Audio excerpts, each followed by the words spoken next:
Hi, welcome to Hope in the Light of Suicide. I'm Tammy White. I'm the founder of the Bobby White Foundation. Here again, I'm back from vacation. But before we get started, I always want to say first off and foremost, I want to thank John from Area 52 Media Group for allowing us to have this platform to bring information to y'all and share our stories and whatnot. And of course, DeLynn Gaston with the mortgage firm.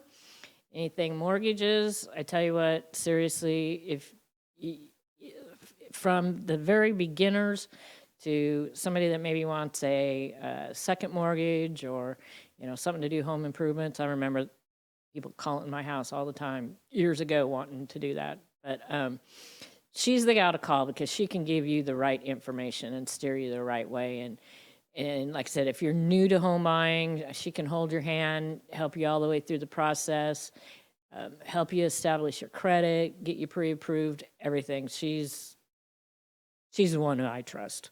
So, and can't actually really be here without my production technician, Cage, in the background. He's awesome. So we do kind of do this together. So as I said, I'm back from vacation.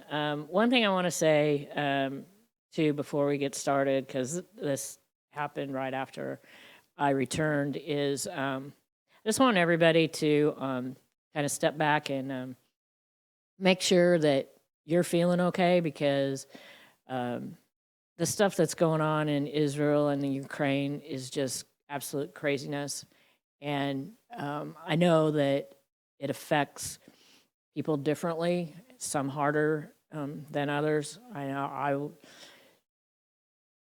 it bothers me a lot, but just make sure that you take care of yourself. And if you're not sure of how you're feeling, reach out to somebody that you trust and talk. And we're not alone in this. I mean, we're all in this together somehow, and we've got to take care of ourselves.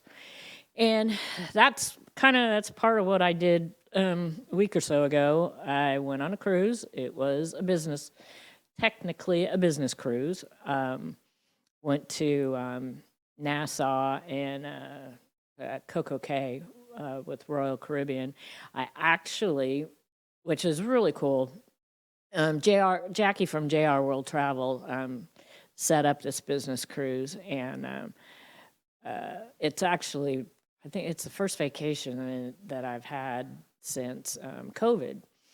The last time was 2019, I think, when I went home to visit my mom for Christmas. But I had a balcony room, and one of the great things about these cruises is one morning, just because it's really cool, I had breakfast delivered to my cabin, and I had a balcony, so they brought breakfast out onto the balcony, and it's just so nice and peaceful sitting out there. That's my breakfast, and I had a healthy breakfast, and it was just nice to sit out there. The ship is just kind of sailing along, and you hear the water. It was nice. I did that one morning only. I had the room service. I went and had breakfast with one of our speakers one morning. I'll tell you about them here in a second. But I didn't realize that Royal Caribbean, they own their own island, and it's called Coco Cay, which is really kind of cool. There's a lot of things to do. It's almost like its own happy resort, all on this one big island. There's food, bar, there's zip lining. You can go swimming with the sharks, the dolphins, rent jet skis, kayak, just all sorts of things. And I did end up buying myself a new bathing suit for the trip, and I did get wet. I went swimming see, there's proof. I was wet. That's one of the big water slides there behind me there.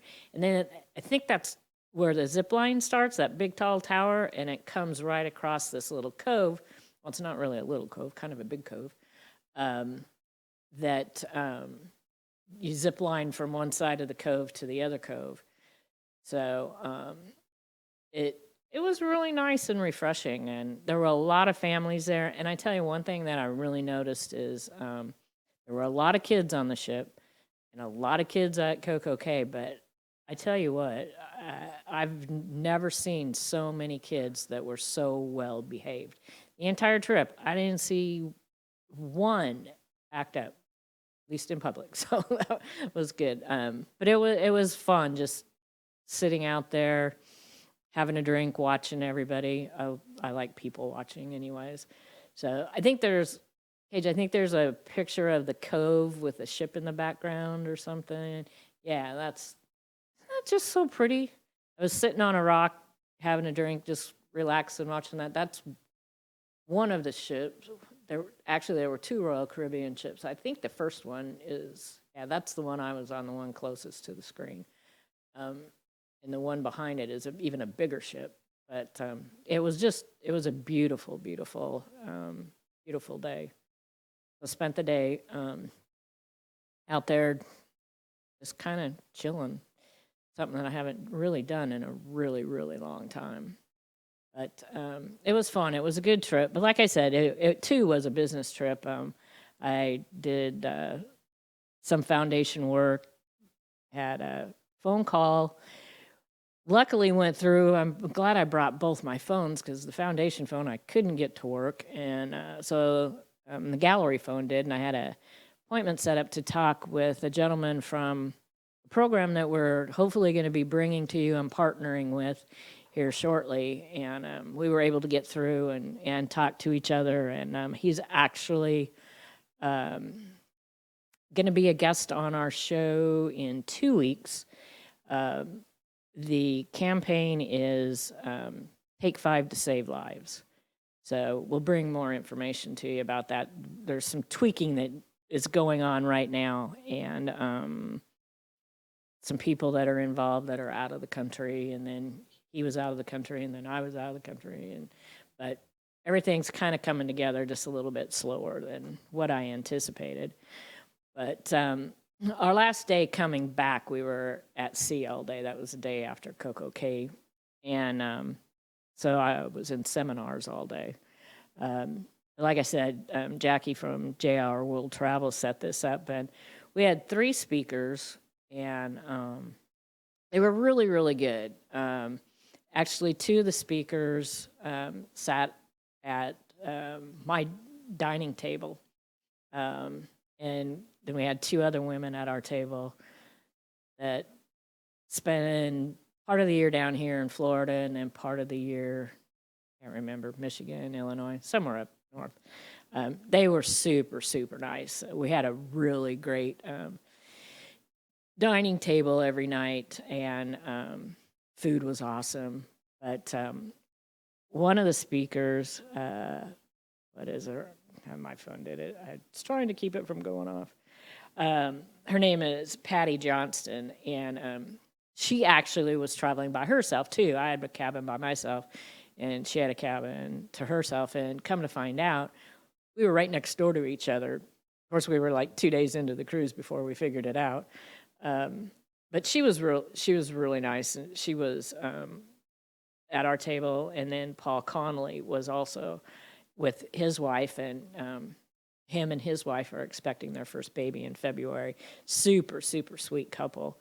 But Patty, she was our first speaker in the morning, and her topic was procrastination. And I thought, oh man, for me, this is like the perfect topic, because I have been so bad with procrastination. And I kind of was that way before, but after losing Bobby,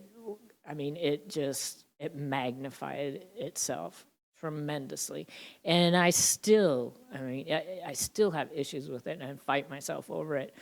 But she was a really, really good speaker, and an inspiration, and kind of really put some ideas in my head, probably not only mine, but a lot of other people in the room, to really help tackle that, and I know it's something that a lot of people deal with, but when you go through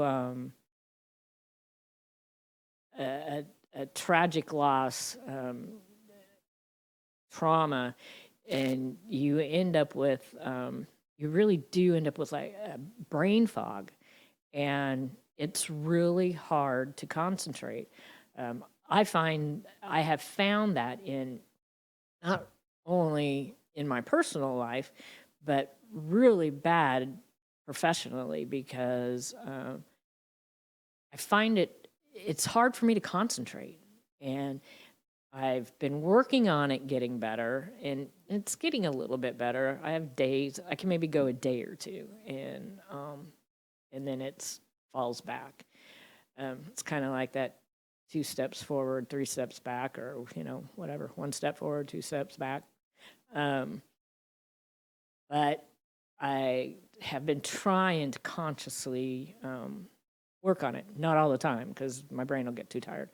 But she really gave us some really good ideas, and kind of like whys, why not to. I just really, really, really liked her. And at the end of the show, when I show our positive quote, which kind of plays on the one from the previous show, it's just way shorter. And it's like,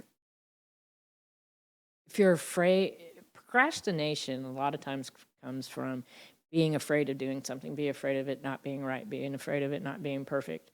Or it's like, oh, it'll always be there.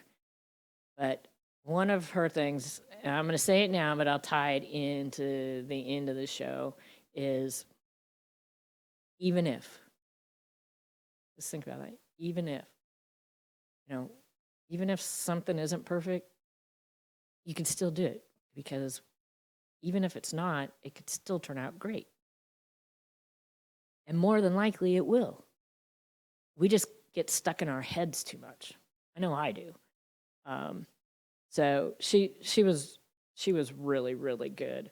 And Paul Connolly, he actually he helps business people and with their businesses, and it's kind of like he does business health and personal health. He's the director of several YMCA's in the Tampa area, and he's a really cool guy. He was funny.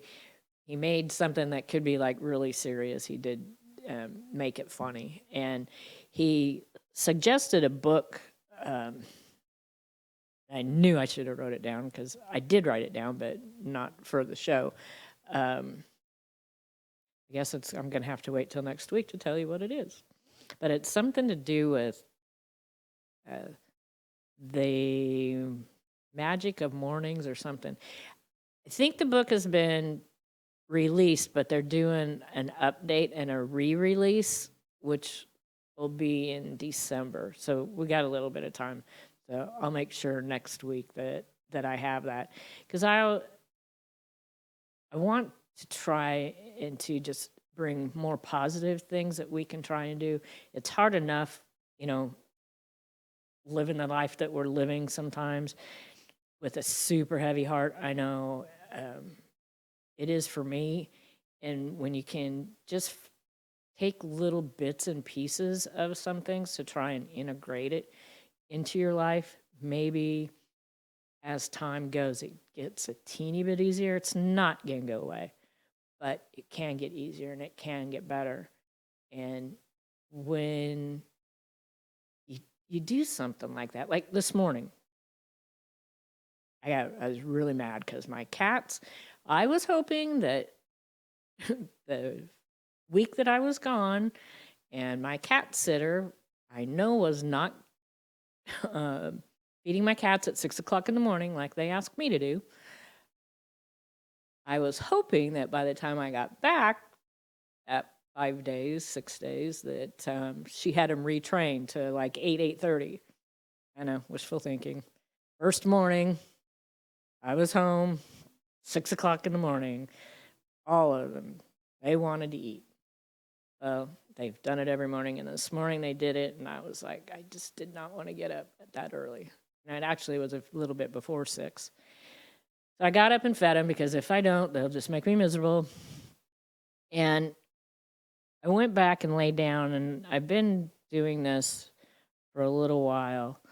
And I get it off YouTube, and I'll do it at night too because I can program my TV to shut itself off. So it works that way too. But there's a couple of people that I listen to, and this one guy I've been listening to quite often, Eddie Pinaro. I mentioned him before a week or two ago. I listened to his motivation talks, and there's another guy too that I listened to. Anyways, I listened to 2 of them this morning. They were like about a half hour each. And by the time I got done listening to him, I was like, you know what? Maybe I'll go in and I'll do that grief yoga. And I did. Now, this was all done before 8 o'clock. And I felt better. It changed my mood from being, oh man, why are you doing this to me again? To being lighter and looking forward to what was coming for the rest of the day. I have a new seminar learning session that I'm doing this afternoon. It's going to run through December, and it's a program we're going to be able to bring to the foundation and to our community at the beginning of the year, along with a couple others. So it was really, it really changed the tune of my brain, and it's kind of what Paul was talking about, how he gets up in the morning, and now it wasn't easy for him in the beginning, and sometimes it's still not, but he exercises, and of course I'll do yoga. I'm not going to do that much exercise that early in the morning, but he feels the difference in his body and his brain. The brain fog goes away, and it makes the rest of his day better. If he doesn't do that, because he's been doing it for a while now, that makes a difference in his day the opposite way. But he was really good too. And when next week I'll and actually I'll do it tonight. I will put their information in the comments as to what their business is and what they do and their contact information. And the third person, and I've known her for a little while. I've known who she is. I don't really know her per se, but we got to know each other a little bit on the cruise, is Maureen Famiano. And she actually used to work for Channel 8. I think mostly in production, but she went on her own, and she helps people, organizations, nonprofits. So I got to get with her to be seen in the media. She had a really, really good story. Actually, so did Patty, and but that I didn't even know about. And I've known, no, I don't know, maybe 4 years, 4 or 5 years, maybe. But I didn't know this part of her story, which kind of is a story of resilience, which is a story that a lot of us have, that sometimes people don't know. But when you share it, it helps other people, and that's what she likes to do. So she was really cool. So I want to thank Jackie for that cruise, because I mean it was nice to get away. I mean, we had fun. I didn't really do any of the shows or much of the stuff on the ship till I think it was the last night. They had the other two older gals that were at our table, and I had thought about it, but I was like, I don't know. But they had a production of the musical Grease on the ship, and I remember that from. I remember when Grease came out when I was in high school, and I thought about going to it, and we were having a cocktail hour for our group that went together with JR World Travel, and so they were talking about it that they were gonna go see the show before dinner, and I was like, oh really? I was thinking about doing that, so they're like, oh come along, let's all go. So we did, and it was so good. Those young people on that ship that put on that musical were spectacular. It was a really nice ending to a good week on the cruise, and we had a great dinner that evening, and then just kind of chilled and ended up back home early in the morning. So, and the ship went out of Cape Canaveral, which I've been on cruises before, but I'd never been on one out of Cape Canaveral. Bobby and I went on a cruise many, many years ago, and I couldn't get him to go on another one because, unbeknownst to us, he was showing his first symptoms of multiple sclerosis. And for the most part, he had a good time. I probably had a way better time than he did, but he was having tremendous migraine headaches and spent a lot of time in our cabin in the dark, and that didn't really sit well with him. And then it was about 3 years later when he was diagnosed with MS. So there was no way I was getting him on a ship, because if something happened and he didn't feel well, he didn't want to be stuck out there, and I don't blame him at all. But and it did happen a couple times when we went on other small trips. We had to come home early.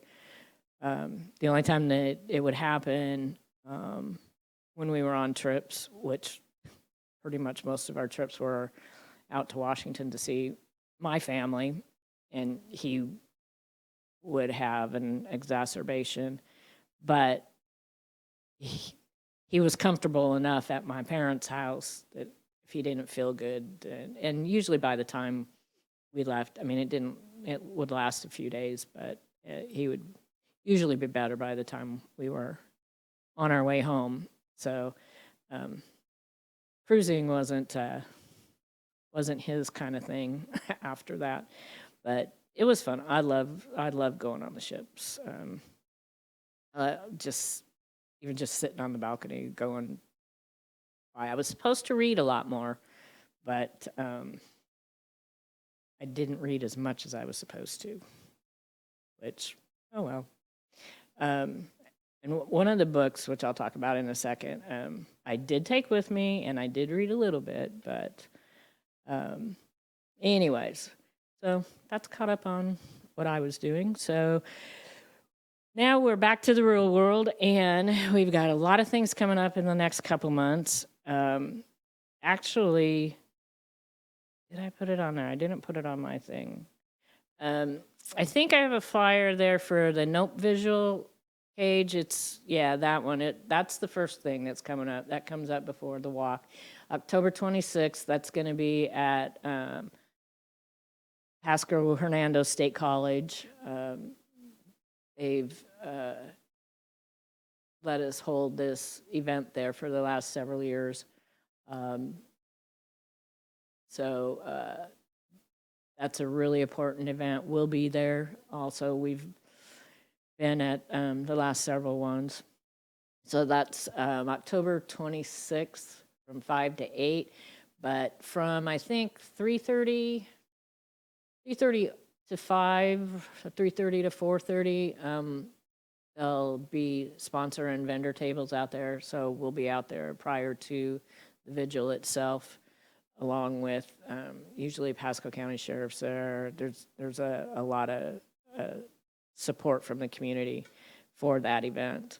And then, of course, November 4th is the Out of the Darkness Walk for Pasco County. you can still sign up for that. You can just scan that QR code there on the flyer. It's, I think registration starts at 8:30. And we'll have a table there also, and we'll have more information about the program I'm going to speak about in a minute. I'm going to be the MC for that event this year. We just had a meeting the other day, and everything's coming along really well for that. It's just a morning event. We'll be done before noon, and so anybody in the surrounding area, they just had, I think, last Saturday was the Pinellas Walk, the Pinellas County Walk. So ours is next. So anybody, in the area, Pasco County, Hernando, because I know Hernando doesn't have their own walk yet, is welcome to join us. It is a free event, but if you want to raise money for the American Foundation for Suicide Prevention, the Tampa Bay chapter, you can do it on your own. You can put a team together. You can just make a donation. I think if you raise $150, you get a free T-shirt. So it's always a good, uplifting event. You're there with other people that have gone through what you've gone through. They're going to be doing, which we have at Art for Hope. We have the colored beads, and I should have brought them on the show last week when we had Teresa here. Our last show, we had Teresa, who is the co-chair for the walk this year, who's a dear friend of mine, and they're going to be, we always have the beads. They're kind of like the beads that they throw out at Mardi Gras and here for Gasparilla. But what AFSP has done is taken the beads, and each color bead represents a certain loss. Like for me, it would be the red beads for the loss of a spouse or a partner. There's a whole bunch of them. And so Teresa's going to be explaining what each of the color beads represent. And when she does that, then we're going to have everybody hold up their beads, have a moment of silence, and you can look around and you can see people that share the same loss as you. And so you're not alone in this, and you don't have to be. So it's going to be a really good event. It always is. It's an uplifting event. Too, I found out, I thought it was going to happen, but I didn't find out until our meeting the other night. My friend Kim and Mitch Romanowski from 9 Round Kickboxing, and Kim's been on our show a couple times. They're a big sponsor for Art for Hope, and she was actually the MC this year for Art for Hope. They are going to be at the event and be doing some demonstration participation with exercises. So maybe you don't or can't want to do the walk around the park and the lake. She'll be doing some, participation exercises. So I'm excited about that they're going to be there to do that, because as we have talked about when she's been on our show, how important exercise is to our mental health. I found that out the hard way.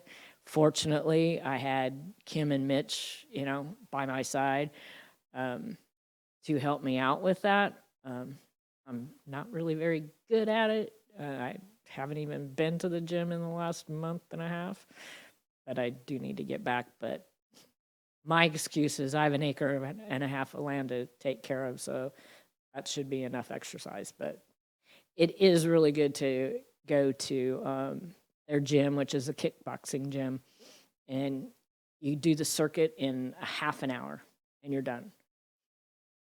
So it's really, for me, I really shouldn't have an excuse, except for it's at the other end of town. But That's a poor excuse. But anyways, they're going to be there for the Out of the Darkness walk. Like I said, I'm really excited about that.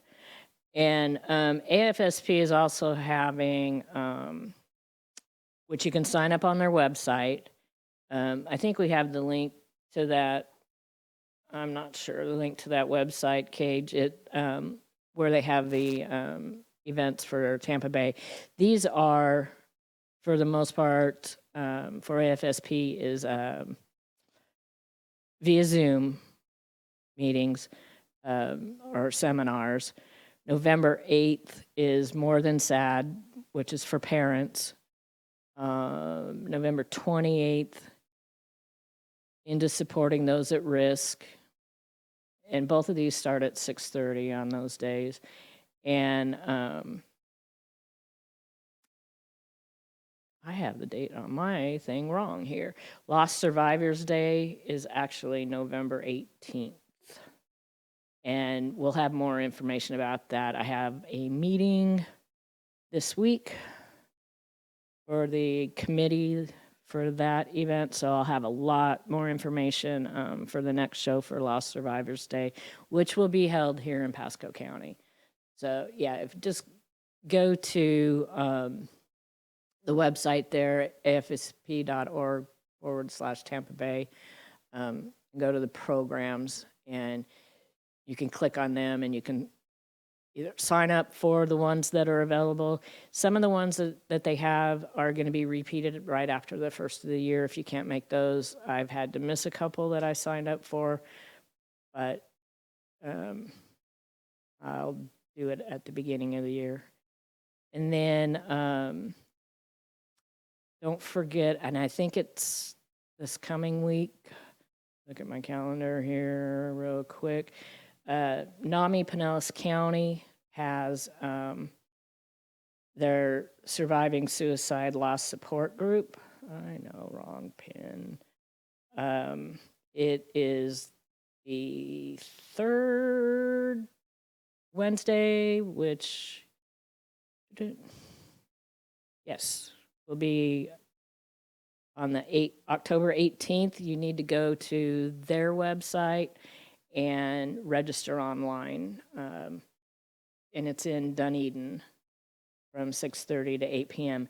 And actually, I may end up having more information about that. I was contacted through our website by a woman who is involved as part of being a facilitator for this support group.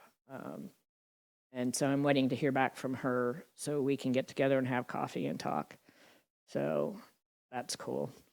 And so I'd mentioned reading on the ship, and which I didn't do a good job of, but the book that I'd been talking about the last couple shows, Reflections for the Grieving Soul, I did start reading. I'm not really good at doing this every single night, but you can read it at night or in the morning, and you just read a page. I say they put it back up. See, if you would have got the book a couple weeks ago, it was even less expensive. That's what I paid for it. So we have a few of these in the foundation office. I'm actually going to be giving one of these to a friend of mine here real shortly, who just lost her partner to cancer. So I think that this will be a good book for her. That just happened. But they're just little short, they're kind of like they're essays, by the author Mike Napa. His experience when he lost his wife to cancer and how his friends helped him with just positive scriptures on grief and hope, and that helped him. And he took a compilation of a year of his journey and put it into this book. So if you're of that mind, meditation and scripture for finding hope after loss. So I keep it on my nightstand, and I try and remember to either read one in the morning or one in the evening, if I remember.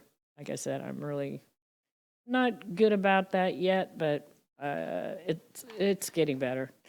I guess it would have helped when I got home if I would have taken it out of my suitcase, but I haven't even totally unpacked yet. So, but now it's out, so it'll be on the nightstand.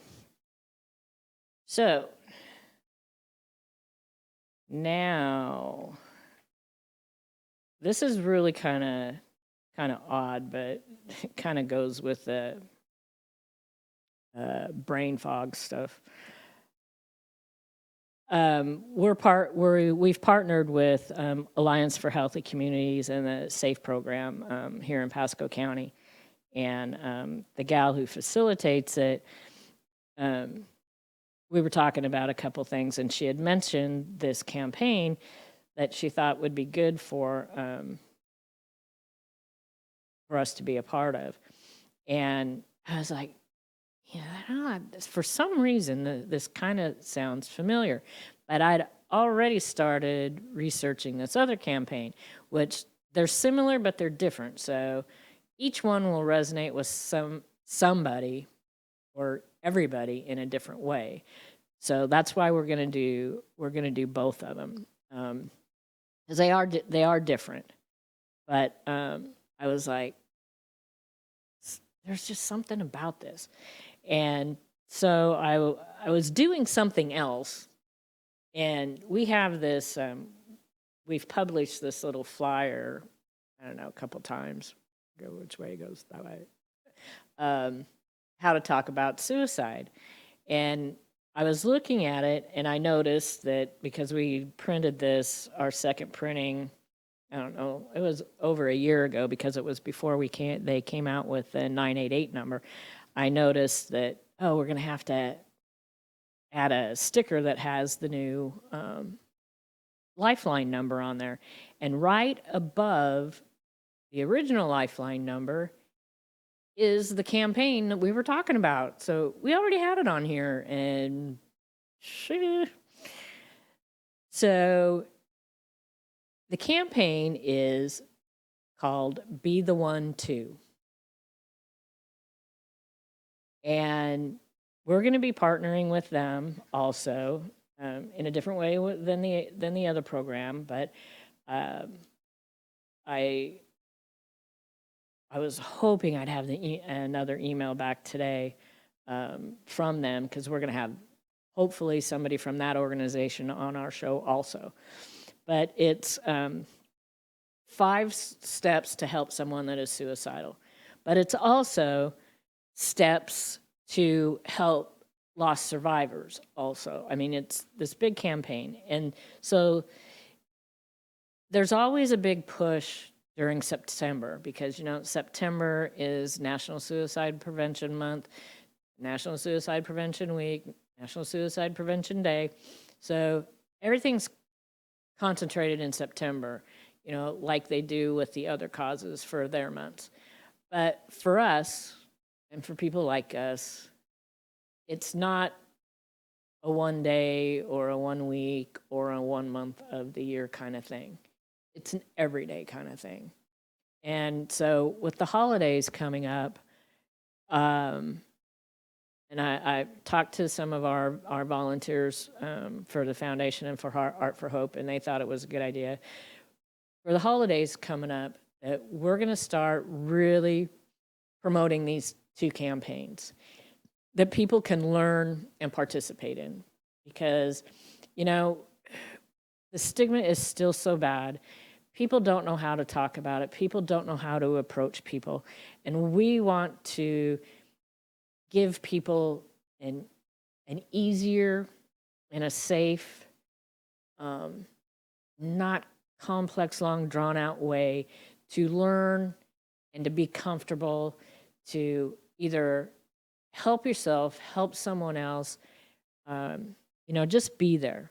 So we're going to be doing, I don't know how exactly we're going to roll it out, but they have some stuff already pre-put together that in the beginning we're going to do that. And then we're going to work on developing our own campaign graphics with the wording and submitting it to them so that other people could use it also.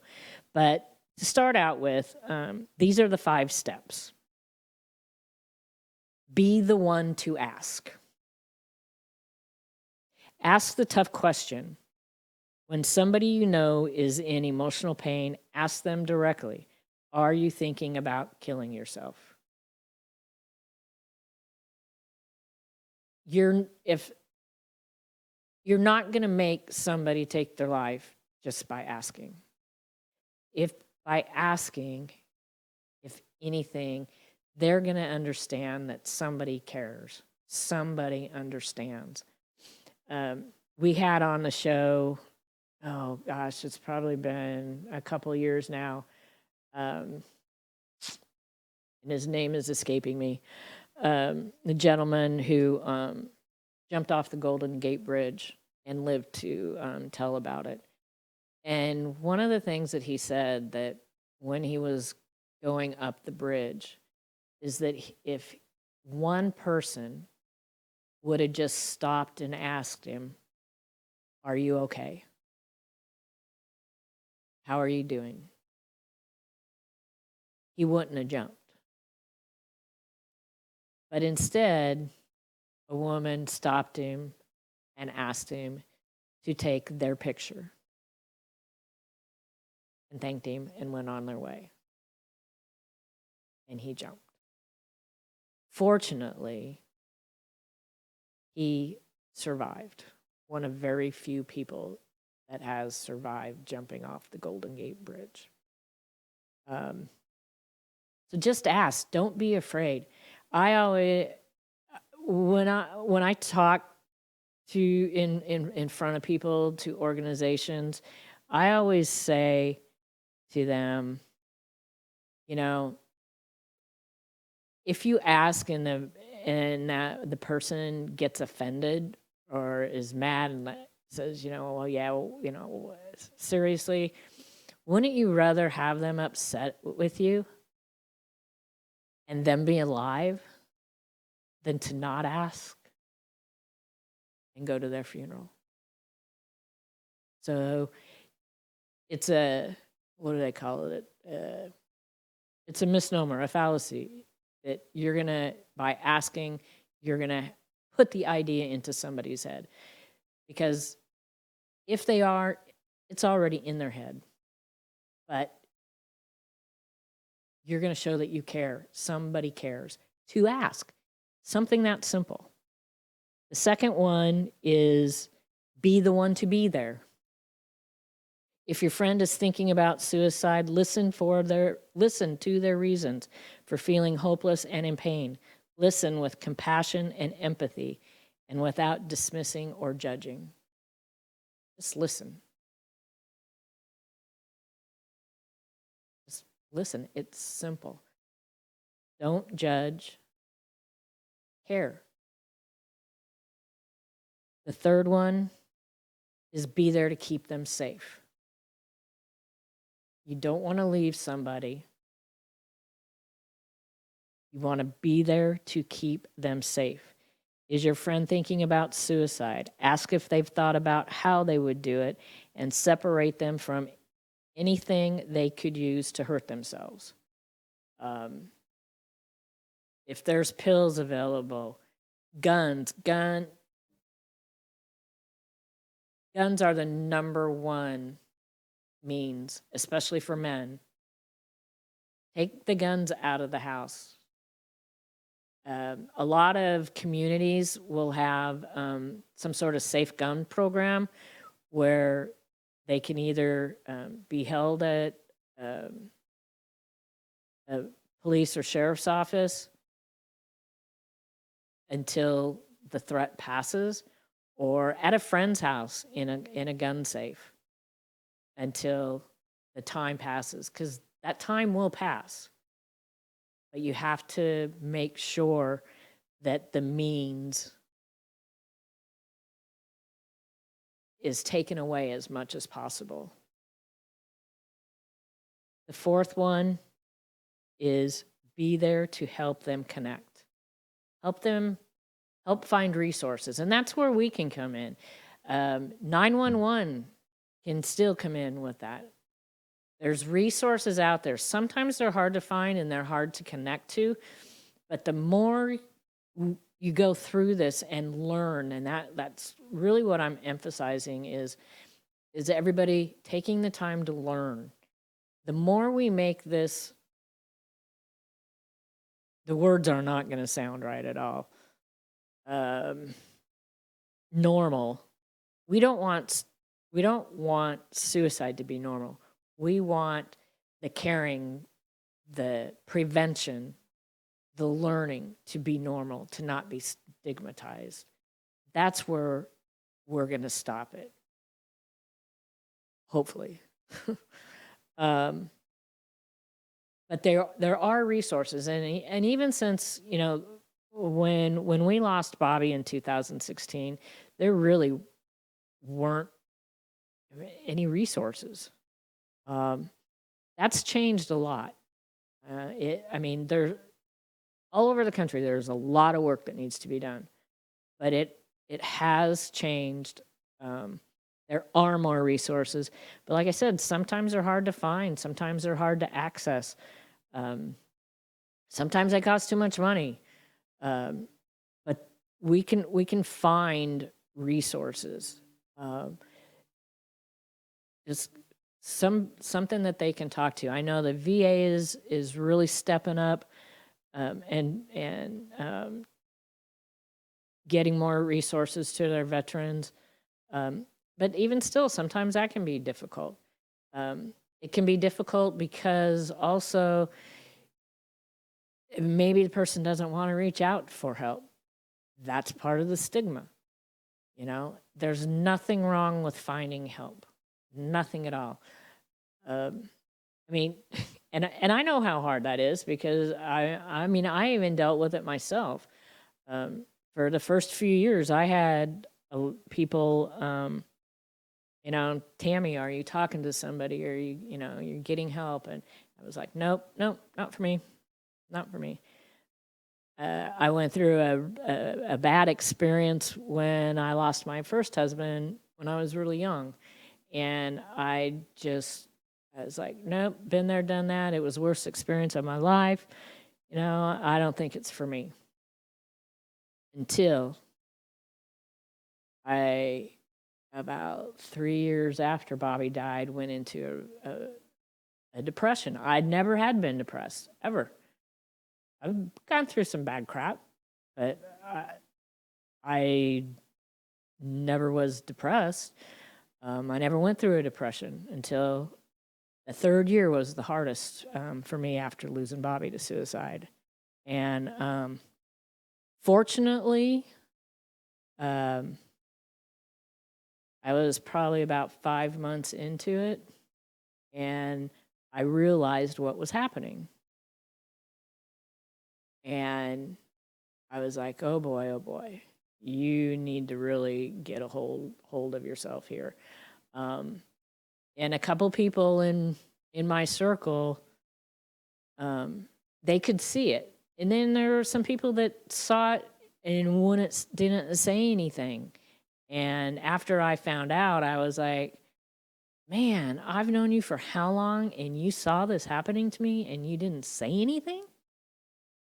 Fortunately, my aunt, my dad's sister, she saw it, and she ended up coming down to Florida. She's in Oregon, and staying with me for a month.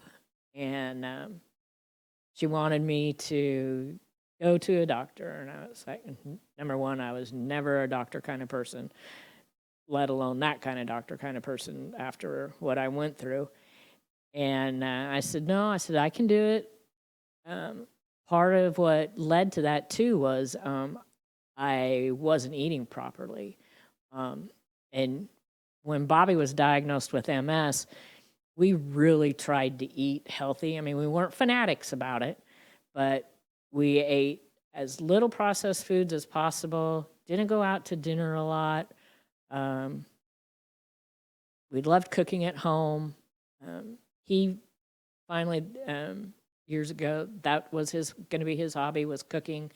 But I found myself just taking the easy way out, and as I get the Sunday coupons, and I was like, oh, I haven't had this before, a coupon.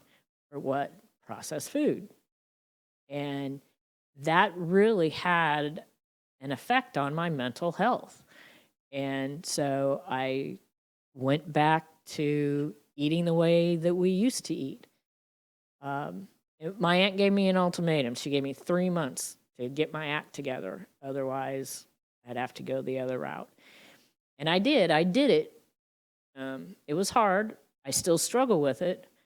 But then I decided I needed to find somebody to talk to. And I felt the same way. It's sometimes, it's hard to find the right person to talk to. Sometimes it costs too much money. And it's like, I'm already going through all this crap, and now I got to pay all this money. I get it, because that's where I was. But Lois Hay has a saying that God brings things to you when you're ready for them. And it's been popping up on some stuff of mine a lot lately. And so during this time, I was on a Zoom call with some of the organizations that the foundation's involved with, and I came across Empath Healthcare. They're in Pinellas in Hillsborough County, and they had a suicide-specific therapist, and it was only $20.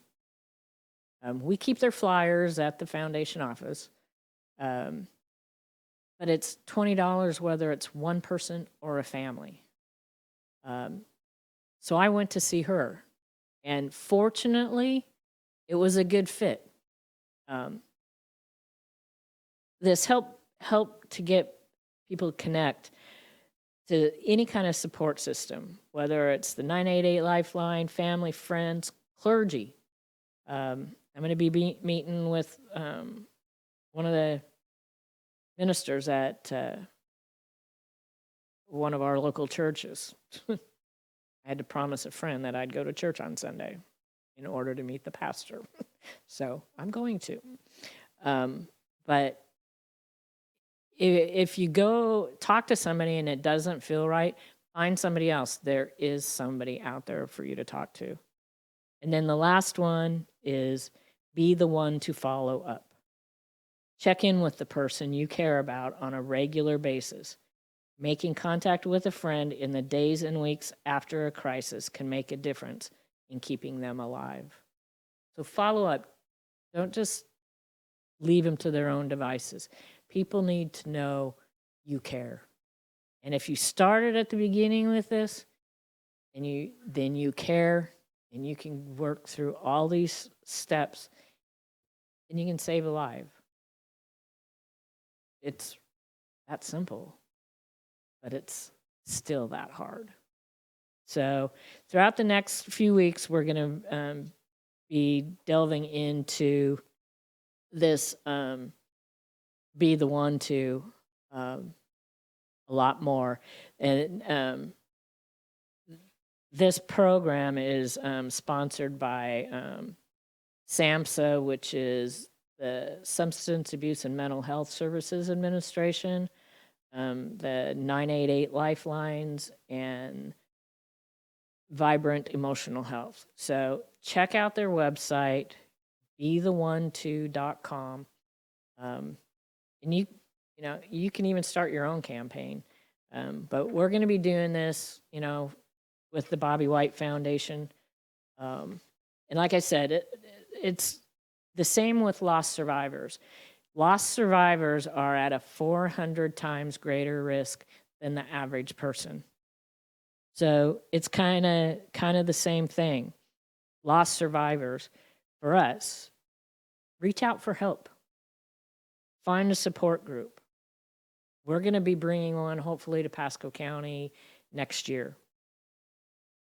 Take your time in healing. That's, it's not a sprint. it is really a marathon for life. At least that's the way I feel. But yeah, I mean, so we're going to be bringing bring more of these. Like I said, hopefully we'll have a guest from Be the One To here shortly. We're going to have Dr. Dan from Take 5 to Save Lives. We've got some really cool things that when that gets a little bit more organized, some of our volunteers from Art for Hope and the foundation are going to be a part of, and they're kind of excited about that. So it's going to be fun, but it's going to be getting the information out to people. So please be sure you put those Lifeline phone numbers in your phone. And the new 988 number, it's the same thing as the 800 number. Press 1 for veterans, even on the text to call. And my quote for today is real short and sweet. What if? Not the what if in the bad way, the what if in the positive way. And we always say at the end of the show, there is always hope. Thank you.